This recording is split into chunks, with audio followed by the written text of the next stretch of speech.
Welcome back, everyone. Michael Romano here, bringing you another episode of our Loans, Liens, and Listings podcast. John Enriquez here, Exit Family Realty. So what's up?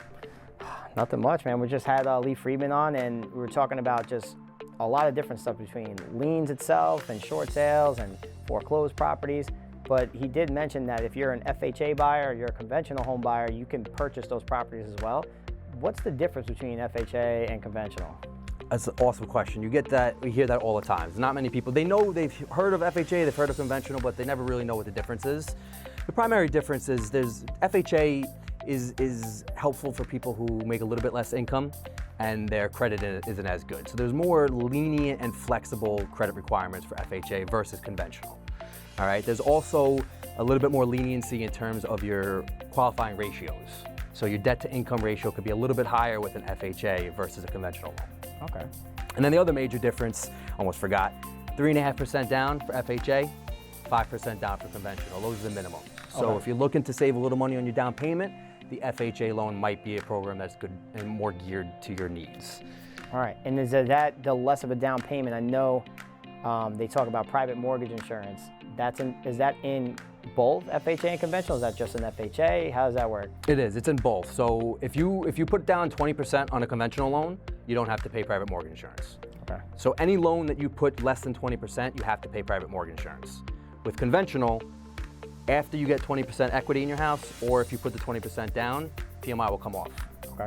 With FHA, even if you put 20% down on an FHA loan, you still have to pay PMI for at least 11 years. Okay, if you put less than 10% down, you have to pay it for the entirety of the loan.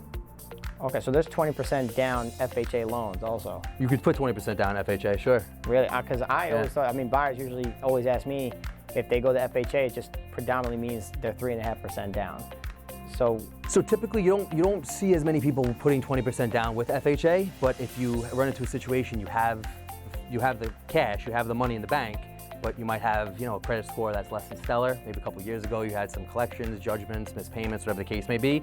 You might not have the credit to go conventional. Okay. You know what I mean? So that's why if FHA, like I said, you don't see it as much, but you can put 20% down on FHA if you want to. Good to know. But you still have to pay the PMI, so that's the downside. Got it. But it does afford you a little bit more leniency in qualifying ratios. Is there an average payment on PMI, like an estimated payment, or it depends on the loan amount? Yeah, it depends on so many things. It depends on the loan amount. It depends on the person's credit score. The higher the credit score, the better deal you get on the PMI. Okay. Your debt to income ratio also plays a role. So if you have a high debt to income ratio, meaning that your total liabilities divided by your monthly income, if that number is high, you're gonna have a higher PMI. Got it. If that number is low and you have great credit, you're gonna get one of the best premiums you can get on the PMI. Awesome. All right, so thanks again for watching. Again, for any type of home financing needs, whether that be FHA, conventional, or 2 or 3K, Mike's your guy. Definitely give him a call. Thank you, John. It was a pleasure as always, my friend. Until next time.